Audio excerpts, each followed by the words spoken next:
see the email from the client, he or she, who has a twin, I immediately answering, I don't have a time, it's not worth the struggle, and I just close the email. I'm kidding, we will go in this video about how to interpret the twins chart and how to be sure that the D1, what are the rules to be sure that D1 chart is right. I'm always saying that the birth time is most important information you can have, because from these three factors, date, time and place, we can get this full chart and 16 additional charts. So there we have so many information, and with the timing we have the assistance, the map for our whole life. We want to be sure that these placements are correct, the position of planets in the houses are right, because based on them we will be giving the predictions. There is some twist when we are talking about the chart of the twins, and we will be taking that into account. We see the chart of the twin from the different house in the chart, if yes, which one, and also the twin which is later or earlier born. Know that we have a twins which are monozygotic, these are identical, they have the same genetical material. Interestingly, the fingerprints will be always different, and they say that this environmental, this nurture factor is also having some cause for this. And we also have the twins which are fraternal disozygotic, and the genetic material will be similar as with the other siblings, but will not be identical. You know that also the possibility or likelihood of having twins is also genetic. Normally this is also confirmed coming from the maternal side. And interestingly, the variation or the rate of how often the twins are coming is also based on geographical position. For example, in the Central Africa we have the highest rate of twins. We also have this mirror twins factor, which means that the twins may have this marks on the body or some dental things, or the right-handed, left-handed, they can mirror like argala in the body. So there is also, this confirms there is some genetic things at play. So this inspires the whole nature and nurture debate, because we have one factor the same, which is the nature, the biological alignment is there, and then we can see how they differ based on the nurture element, and based on that we draw some conclusion about the intensity or importance of these two factors in the life of the person. 30% of twins, they disappear in the body, they get absorbed by the mother or the other twin or the placenta in the womb. And then we also have this conjoined twins, then when this one egg is separated too late, and there we have those cases when by the surgery we are be able to divide them, and also there are some cases when there is harder, depends which are the common. Some are having a common skin part, some are having also the common organs. Now we are going to the argument of Saint Augustine, because this was very much supporting the stance of the Christianity on astrology. He was very much busy with the topics of free will and also determinism and also the grace. And therefore the astrology was a very stumbling block here, because it was somehow giving the points to the determinism, and then that free will of the living being was not so much appreciated. Born in Algeria, and he was also a bishop then in the Hippo region. He was first into Manichaeism, and then he turned into this Christianity. He is also responsible for something which prolonged the very strong position of the Christianity.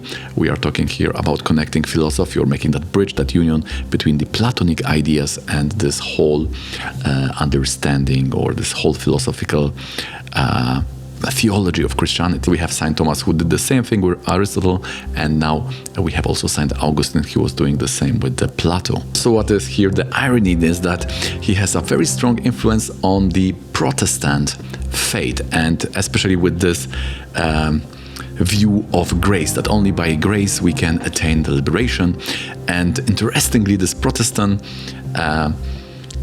theology has a lot to do with determinism, because it is said that, for example, those souls who will be liberated or not are already were already chosen by the God. Even if we have a free will, the God can see the future, and the future is in some way fixed. But it was very important to take that out from astrology, so that determinism was still there, and it's very much part of the Protestant theology.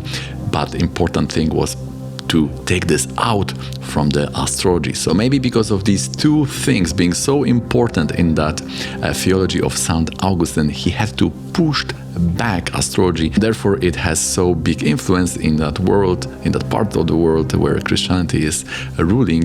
This aversion to astrology is there because of his writing and his views on this topic. And then he was also canonized as a saint. So he's one of the father of church, a very important person. And as I said, for me, this is what he did with connecting that Platonic philosophy with this Christianity was a very, very strong factor to prolong the existing of Christianity, the strong position of Christianity within that scientific paradigm, right? Because when we connect that to those Platonic ideas, we are somehow prolonging its existence even within that, or coexisting with the current scientific paradigm. So it's interesting, astrology was out, but Christianity, which was also based on those same metaphysical ideas or similar metaphysical ideas, was pushed away. So in chart reading, it's always a challenge to do chart of the twin, especially the one if we have to modify something.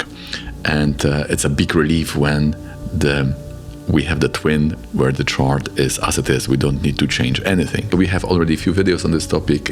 You can find them in the description, or they will somehow appear here. There is also the one competing approach to this problematic, which says that we are not changing anything because the twins are few minutes apart. The difference will be in the varga, so somewhere in the higher vargas, right? Because the higher divisional charts, vargas are those divisional charts. In Vedic astrology, we not only have this main chart, but also this additional charts when we will have more details for all areas of life, like parents, education, spirituality, marriage, children, finances, and so on. And we have the higher varga, it's more sensitive to time. For example, those higher vargas, they are changing every minute.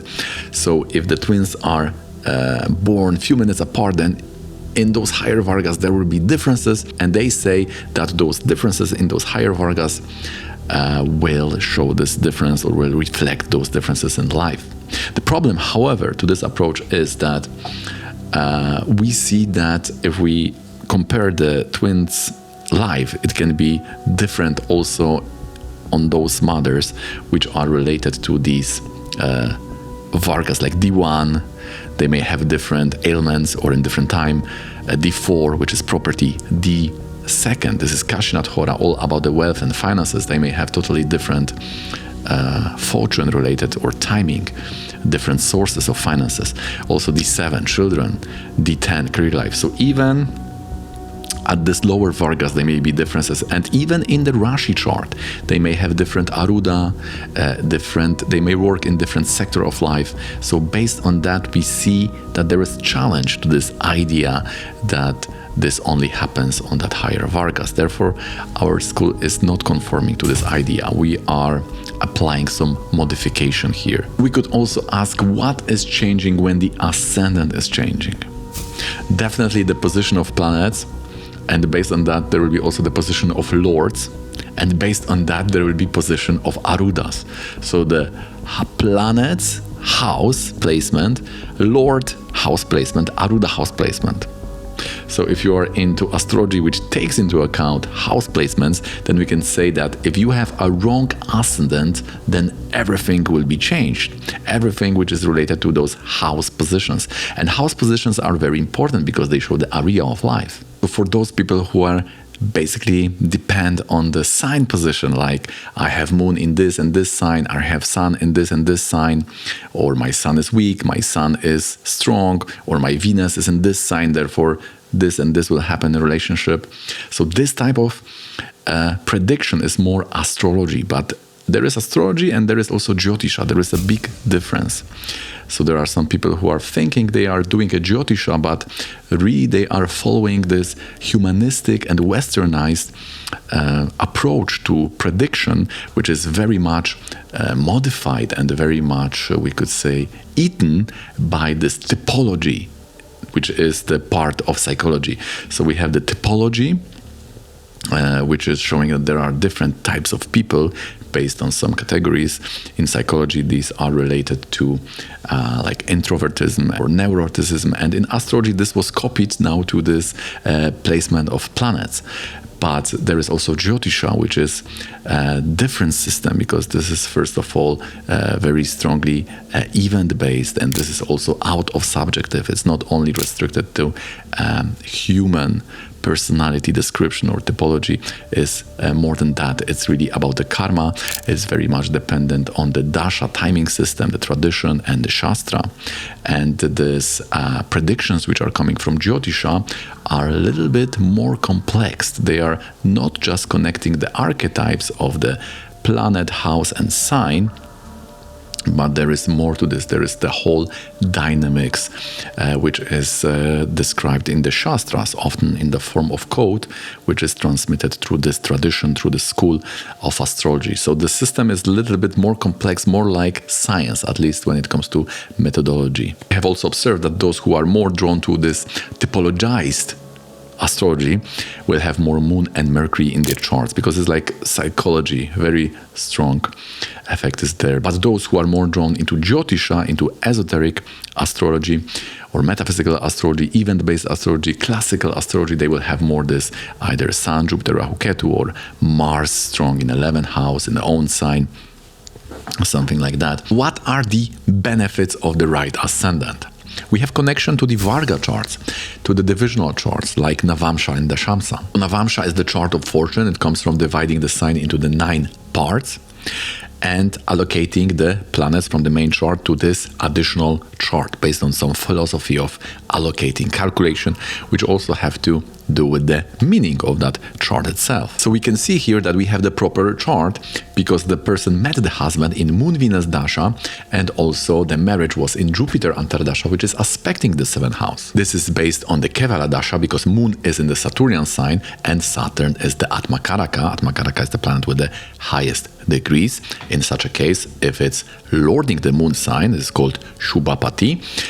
If Shubhapati is becoming the Atmakaraka, so if the dispositor of the Moon is the planet with the highest degrees, then we are starting the whole Vimshotri scheme from that nakshatra of that planet, in this case Saturn. So we will start with the nakshatra lord of the Saturn. If the timing is right, if the static things are right, like description of the partner, description of the work, they are right, it means that this twins chart doesn't need any modification, any change. Everything is right. We can see the career life of the spouse, 10th from the 7th, Moon and the Venus.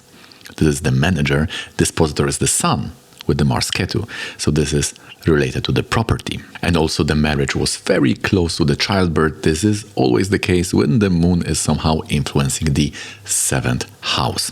So we have this strong confirmation that the Navamsha is right, the degrees of the Rashi are right. In the 7th house, we have 7th Lord Venus, and the person has a business with the sister. And it all happened in the 2 independent dasha. Both are signifying the Jupiter when this business started. And without surprise, we have Jupiter in the 7th house. So that time of Jupiter is now starting the business. So this is the wonder of astrology, that when we are adding this Vedic dashas, the Vedic timing, then we are entering now this Jyotisha. This is not astrology. Now we are entering the Jyotisha because whatever we will say now, it is falsifiable. It's either this or that. It's either binary or belonging to some categories with strong demarcation lines. Therefore, this becomes now very useful because we can follow whatever the chart is showing.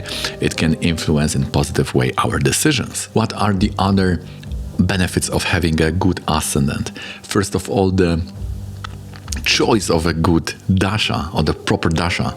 Dasha is a timing system, because based on the position of planets in the chart itself, the various timing system will be more important. That perspective will be dominating one's life. For example, if you have Moon in 2nd or 6th, there is a special dasha to use. There is a different timing system. If you have Moon in 8 or 12, there is another system which you have to follow to get the most accurate description of what's going on in your life. And of course, the proper ascendant is defining all the house-centered yogas. For example, you have the Navamsha yogas, like Sharpa yoga. If you will change the ascendant, in one case you may have Sarpa yoga, in the other case it will be not there.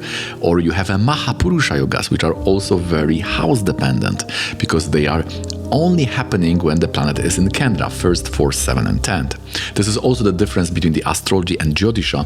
In astrology, what we are basically doing is that we are connecting the archetype of house, sign and planets, but in Jyotisha, in the traditional esoteric or metaphysical system of predictions, we are basing our prediction on the yoga and the dasha. So the yoga, varga and dasha, these three principles are the good signs that we are entering Jyotisha. And the yoga means that the relationship between the planets or some placements of the planets in the houses, they are more important than single position in house or sign. Now, how to know that we have a proper Rashi chart? This is important questions you would ask yourself, not only with the twins, but also when you will have to do with the Rashi chart, which is on the edge of change to another sign.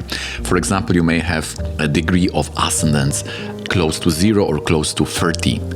This means that you are on the edge. So if you add 5 minutes, then you will jump to another sign. Many people are living with such dilemma. They don't know if I am Aries or Pisces or Aries or Taurus, depending where are your degrees. What are the good rules to check what's going on in the chart? The first one is Aruda, because Aruda is very falsifiable, is very category based. So based on the Aruda, you can get into prediction, you can have access to predictions, which are yes or no predictions, like a sibling. Are you the youngest or are you the eldest? This is something which will help you very much. Because with prediction, with the soft demarcation lines, like you are emotional or you are intelligent, you see, these are soft descriptions. The demarcation lines are like a gradient. It's hard to define at which quantity you are becoming emotional or intelligent. So it's very relative. It's very hard to rectify the chart with such rules. Then based on the Aruda, you can also see the number of siblings. Then very important rules are those where they are becoming the same no matter if your ascendant will change. So which rules will belong to this category? Definitely we have Karaka. The planet will stay the same, right? So fourth from the sun, the wealth, will be defined no matter which ascendant you are. And then you can change, the outcome will be different. Like in this case, fourth from sun is the Cancer, and we know that this is loaded by the moon. So if we take Capricorn, 7th lord in the Lagna, so the wealth is coming from the spouse. Affirmative. The ascendant is right. Then we have, for example, Panchanga. Panchanga will also not change. Based on the Panchanga and the house placement, you may see what was blocking some element based on some more advanced position, and then using the timing, you can see, was this a good or bad time for relationship or health? This can also be useful to rectify your Rashi. Then, of course, the Dasha is very important. Like here, we know that the person meet each other in the Moon Antardasha and married in Jupiter. So 7 and 12 are very strongly related, always when it comes to timing of marriage or starting relationship. In this case, for Makara or Nakra or Capricorn, Moon is the 7th lord and Jupiter is the 12th lord. Again, affirmative, the Capricorn is right. Also very useful are house-centered yogas. For example, this person is belonging to family of astrologers because the father was Western astrologer at Makaraka in 11th house in Scorpio. So if you have yogas which affect or prediction is also falsifiable, strong demarcation line is yes or no prediction, and they are also quite useful. Now we know that this twin, this chart, doesn't need any modification. It's fine as it is. We have checked the Dasha, the Yogas, and the Vargas, Navamsha and Dashamsa. It's fine. So why this twin doesn't need any modification or rectification or some alignment of the house? This is because this is the twin which was born later. This is also the rule coming from this tradition. The twin which is born before, so earlier, this demand change of Lagna, and this depends on the sign. If it's odd, then we are always going to the 3rd house from the original Lagna, and if it's even, we are going to 11th, and we are then interpreting everything from that new ascendant, new sign. And then we are overcoming this sound Augustine argument that astrology is not working because the twins with the same chart will have a different life. And now we are saying it's wrong understanding of astrology, because in the traditional Jyotisha, for the other twin, we are using the different chart, and therefore different chart will show different life. Everything is still all right. So just to answer the future question, in the Vargas, the rule is the same. If the ascendant is the same, we are also moving to the 3rd or 11th. So that's it, guys. I hope you find this interesting and informative. If you do, please don't forget to hit that thumbs up. It really helps the channel. Subscribe if you want to see similar videos in the future. For one-on-one consultation, if you like to me analyze your chart, the Rashi, Navamsha, Dashamsa, all the yogas, all the remedies, all the Vargas, whatever you are curious to know from your chart, hit me up with this email here, and see you in the next one. If you are still hungry, consider watching this video here.